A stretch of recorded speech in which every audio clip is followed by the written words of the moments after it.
I cannot see the way out of my situation right now. And that's being very real with you. I am in a situation where I could lose my income at any moment. I could be evicted at any moment. I could have the lights shut off at any moment. I don't know how I'm going to do it, but I trust that I will. I trust the universe working through me.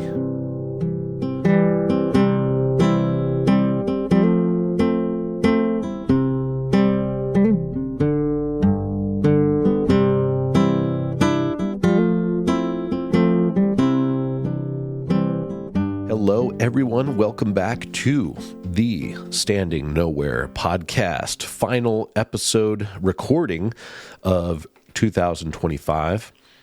I am Jacob Buehler, your host. This podcast has been a pleasure, and I started it about half a year ago, and here we are at the end of the year. I'm recording this on the 30th. You'll hear it on January 1st, the first day of 2026. I was going to do a little bit of a recap of the year, but first I want to talk about recent events. We just went through Thanksgiving and Christmas, and I hope you guys had a wonderful holiday season.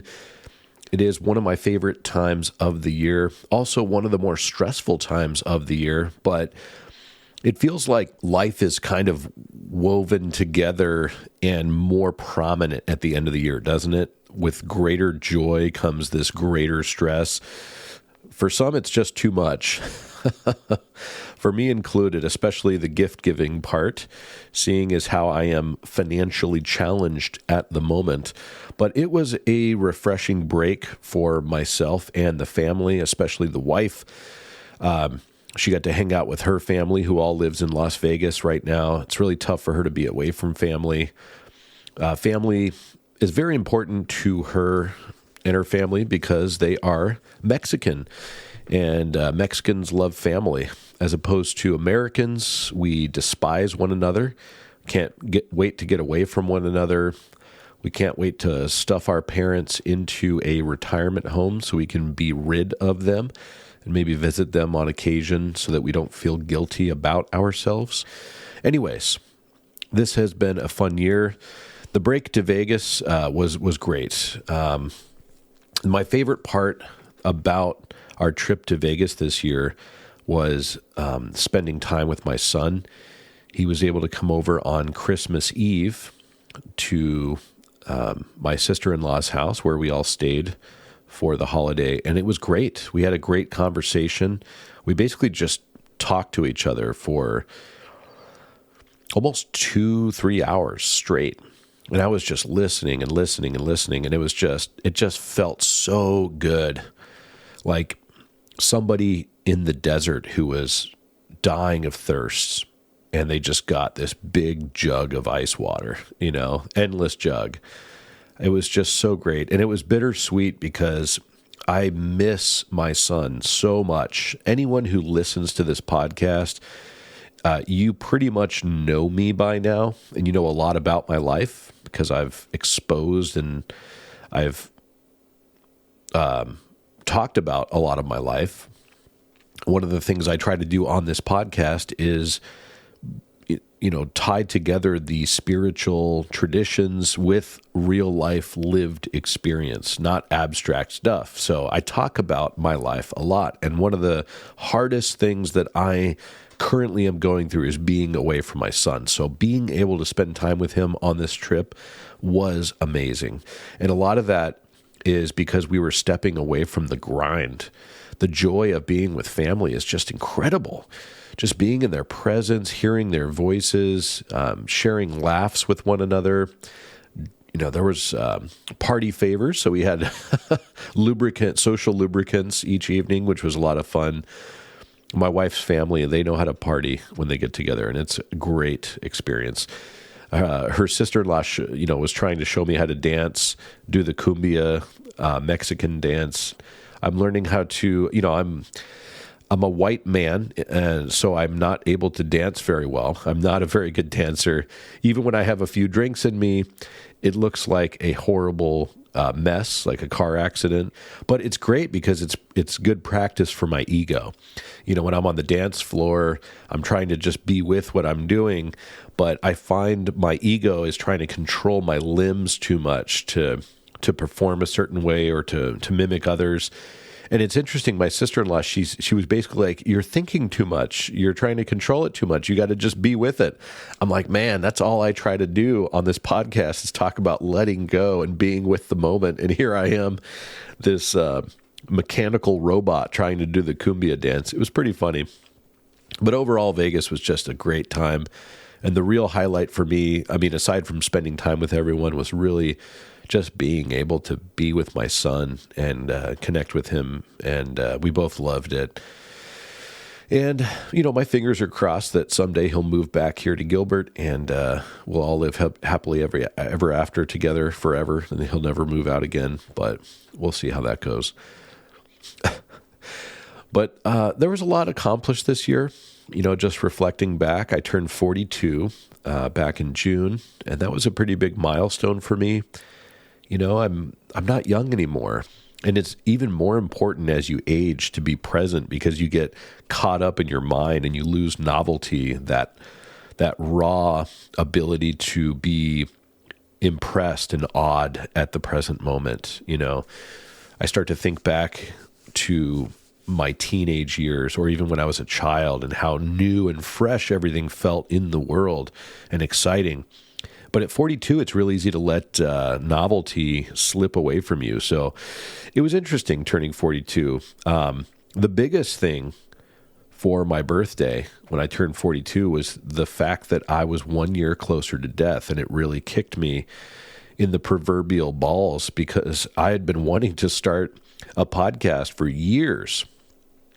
And I'd always basically procrastinated, pushed it off. But this birthday, if you go back and listen to my very first episode, that's the main thing I talk about. And I kind of touched on this, I think, on episode 13 as well, which I have no idea what I called it. It's something about hesitation, but it was all about moving forward.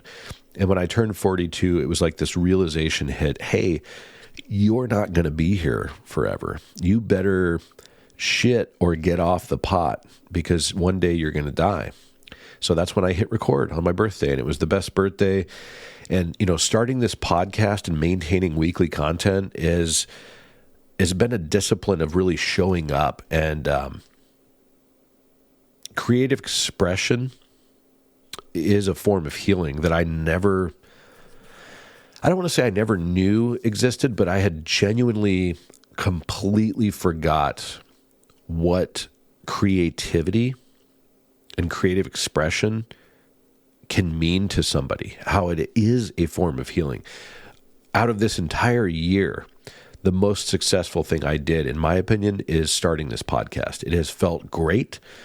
It has been a weekly discipline, a weekly practice that has just been so rewarding to me, regardless of the numbers. This is a new indie podcast. It does not have a following. And to be honest with you guys, I am terrible at promoting this podcast. I'm not a social media person. I can't stand it. I also haven't done very many videos, only shorts. I haven't even done a full video length interview on this podcast yet, which I need to get on top of soon. But another accomplishment this year is that I have maintained a positive mental attitude. I love the way that what's his name says it from Saturday Night Live, Matt Foley. Positive mental attitude. I have maintained a positive mental attitude in spite of immense chronic financial pressure. I have maintained the daily choice to keep moving forward. And that is probably the biggest thing in my life, is that financial pressure and the time constraints that it puts on me. But the fact that I was able to maintain a positive mental attitude throughout this last year has been, in my opinion, a very big accomplishment, and something that, as I reflect back on, I am proud of myself. And no doubt, meditation And mindfulness practice, not just in the morning on the cushion for 30 minutes, but all throughout my day, is what keeps me going. It's what keeps me centered, because I'm going to be honest with you guys, I have a very dark mind. Most of us do. Most of our minds only spew out garbage that makes you feel worse, or it inflates your sense of self artificially and turns you into an asshole. So I'm glad that I've been able to maintain a positive mental attitude and really just keep myself tethered to the present moment and not get lost in thought. And it hasn't been easy. I don't say that fleetingly. It has been very challenging, and I'll jump into the struggles here in a moment, but it's been tough. Another accomplishment as I reflect back on this year has been quitting alcohol for good. Alcohol was something that I wouldn't call myself an alcoholic by any stretch of the imagination, but it is something that I dabbled in, 3, 4, 5 times a week, sometimes even more. I'd have a couple of drinks, and it was never to a point where I was worried about my health, but I know that over time, alcohol has a cumulative effect on your health, and it was just not something that I wanted in my life. I could feel practicing mindfulness with my habits that alcohol was not serving me. So what I mean by that is I would have a few drinks and then I would, continually practice mindfulness. Like when I say I practice mindfulness all throughout my day, I'm not blowing smoke up your ass. I'm being honest. And I apologize for my cursing. I don't know what got into me today, but I would practice mindfulness all throughout my day, which included when I would drink, not just the texture of the liquid, but how it made me feel, how it altered my state of mind, my choices. Also inflammation. You'd be surprised, but like when you are more present with yourself in your body, you start to notice how things affect you. And I didn't like the way alcohol would make me feel inflamed. And I also quit weed. Now, when it comes to cannabis, it's a little more complicated. When I say I quote unquote quit weed or quit cannabis this year, it is mostly true. I did quit. I started about a year ago when after my son moved out. I had quit up to about the point he moved out. And then in November to December, I started using it again. And I used it all the way through, I want to say, July. And then I quit in July all the way through Thanksgiving just recently. And then with Thanksgiving onward, I started using it a couple of times a week. It was initially just a it's the holidays, what the heck type thing, which is the relationship I would like to have with cannabis, just a social type thing once in a while. But it did turn into a couple of times a week. And I'm just being honest with you guys for accountability. I did an episode with my brother. I believe it was called Dying to Yourself or something like that. I apologize, I can't remember my titles of these episodes, but you can go back and listen to that. We were actually both inebriated on that episode. And I'm just saying that to, for accountability. At the beginning of that episode, I did mention that I was, and then we proceeded with it. I just feel better when I don't use it.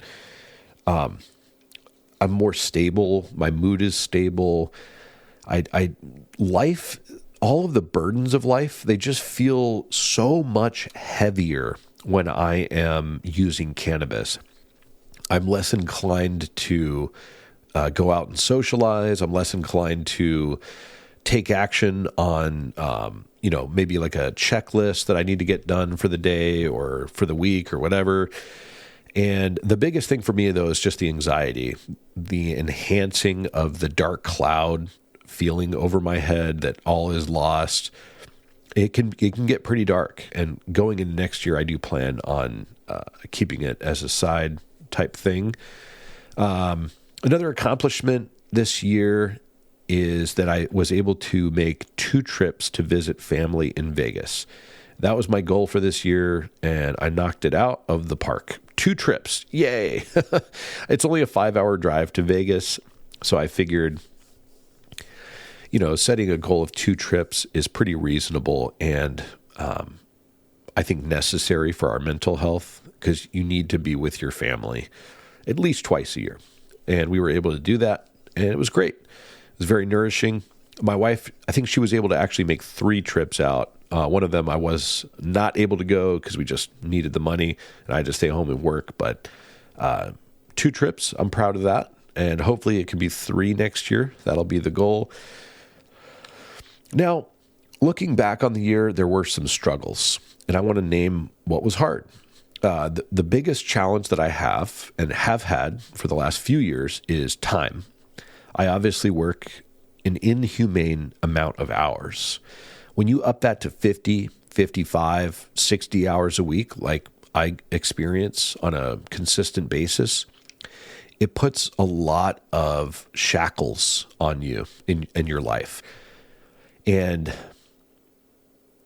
it's tough for me to really emphasize how much of a burden it is to work this much, not only from an exhaustion standpoint and mental health standpoint, but also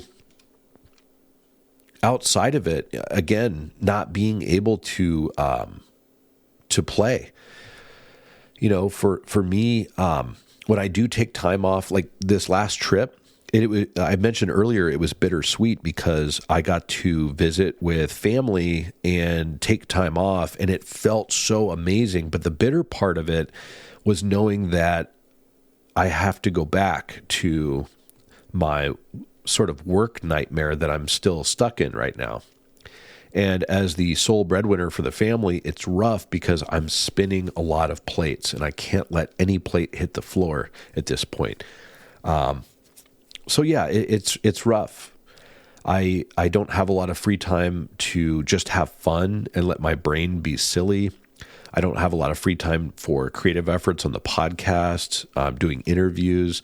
This is episode 28, and I've only done 4 interviews out of 28 episodes.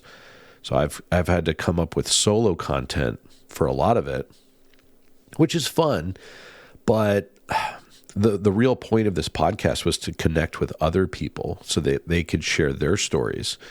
And not having the time to do that is really tough. And it's hard on my mental health. Pardon me. The time constraint sort of bleeds into the other struggles that I want to talk about that I've had this year. And the second one on the list that I put here was nutrition. The challenge of eating well under time constraints is not easy. I'm already bad enough with managing my time, but when you have almost no free time, it just becomes like shooting fish in the barrel when it comes to just skipping eating healthy. Because when I come home after 10 to 12 hours of driving, I don't feel like cooking a healthy meal. I just want to pop a frozen pizza in the oven and be done with it. And for a lot of nights during this last year, that's exactly what I did. Just eating convenient, easy foods. And that has caused me to put on weight or maintain a higher body weight than I am really proud of. I built a strong muscular base from a decade of barbell training, but at this point I am, I'm in double XL shirts, and I really need to get nutrition back in line. So that's been one of the struggles that I've had this year. Mental health has been a pretty big struggle. I did put it in the category of accomplishments as I reflect back, maintaining a positive attitude, but it has not been easy. It is hard to stay optimistic and deal with self-doubt, the exhaustion of having no free time whatsoever. It's not easy. I miss spending time with my friends, my family. I miss just being able to play. Remember that feeling as a kid, school is about to get out, that feeling of being free, like, oh, I'm done with everything. I get to go have fun. Yes. Oh, I can't wait. I don't get that at all anymore in my life. And if I do, it's like little wisps. like somebody breathing through a straw underwater. But it is rough. It is really rough. But, meditation and mindfulness has really been the only thing that saved me. I mean, go back and listen to my first episode. You can hear how dark my mind has been in the past. So, yeah, I'm just naming what's been hard this last year, and mental health has been one of them. It's been rough. And I have not, when I tell you guys I am doing okay and I have space in me and I am staying optimistic, I'm not talking out of the side of my mouth. I am, and I'm being honest, but it has not been easy. Let's just put it that way. With the lack of free time, there are some dark days. And I've also struggled a little bit with, sobriety and clear seeing. There's the pattern of returning to what's familiar, even when it doesn't serve you. Mostly referring to cannabis. There are times when you are just so burnt out that sometimes a little bit of cannabis at the end of the day has been really helpful. And I'm being honest with you, it can be very, very helpful. But there's the danger of it turning into a repeating pattern where it can start to become a chronic issue, where in my case, it enhances the anxiety. So I'm not going to rehash that, but that's just one of the struggles that I'm naming here. And it reminded me of a quote from Thich, Nhat, Hanh, someone I've quoted many times on this podcast, where he says that people have a hard time letting go of their suffering. Out of a fear of the unknown, they prefer suffering that is familiar.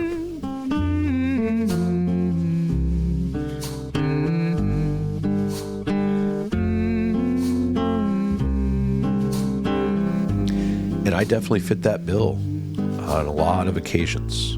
I will just sabotage myself.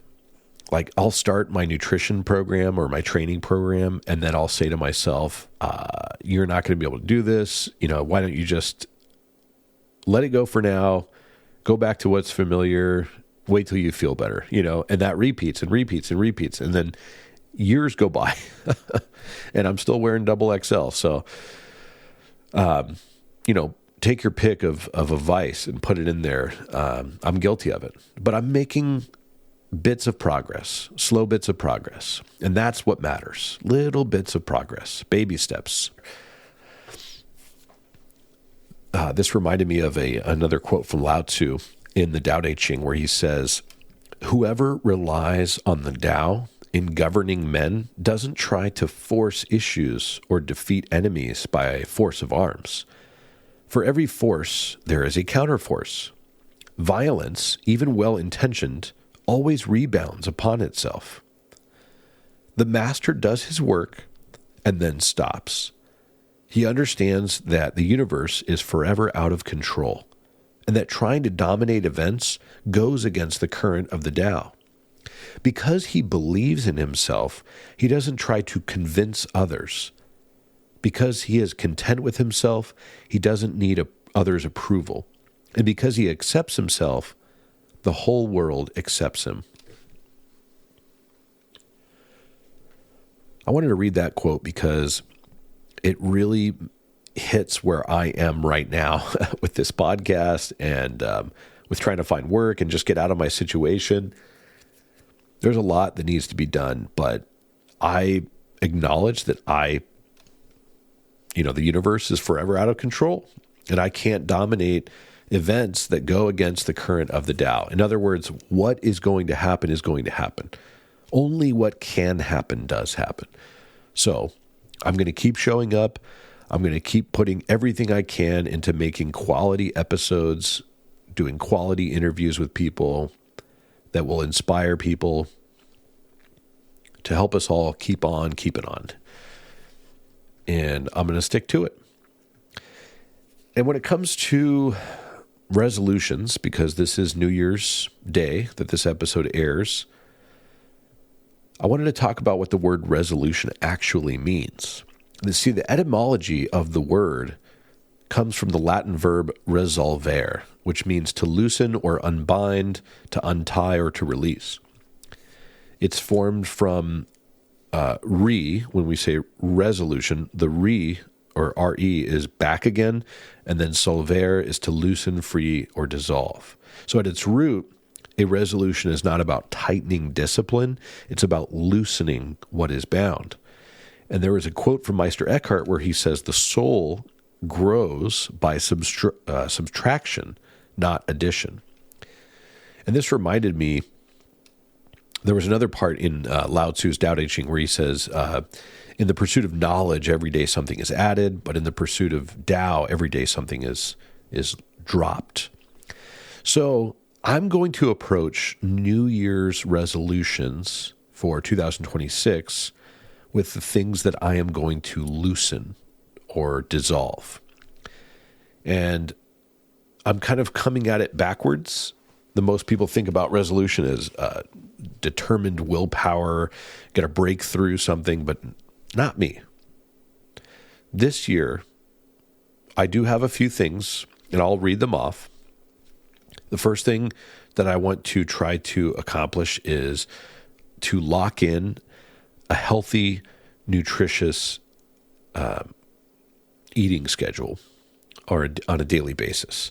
I'm going to be 43 next year, and I don't want to be eating junk food into my 40s and pushing my luck with health issues, So I really want to lock that in.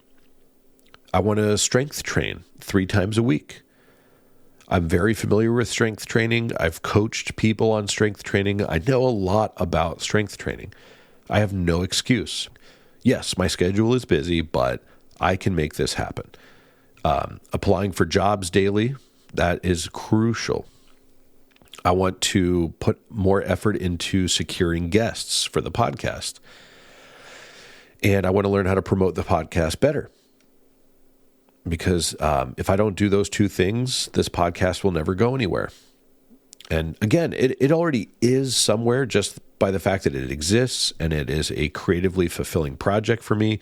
But if I don't get more people on this podcast to talk about their problems, I'm going to be just talking about my problems all day, and it's not going to go anywhere. And I need to learn how to promote the podcast better. I've been taking more active steps to promote it on social media, but I'm not a big social media fan. I also want to read more. And when I give you that resolution list for next year, it's not about me adding more pressure to myself. It's about releasing what is in the way of the life I want. So when I said I'm coming at this backwards, let me explain. When I say, for example, that I want to lock in a more nutritious or healthy nutrition habit, eating healthy every day, dropping all the bad foods, I'm not coming at it from the standard modern view of resolution. Like, you got to force yourself. I'm coming at it like I'm loosening my desire to come home and just be lazy. Well, I'm not going to call myself lazy. That's self-deprecation. I'm supposed to stop doing that. So I'm not going to come home and give in to my desire to have convenient food. How about that? That short-term pleasure that I get from quickly prepared food, I am now going to release that.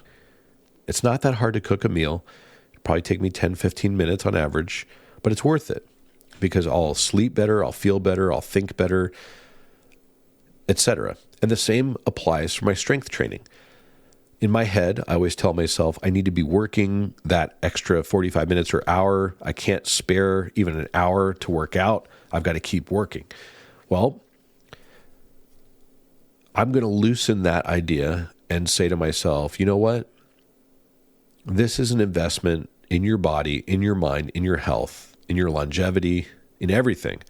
When you're stronger, you're able to handle life a lot better.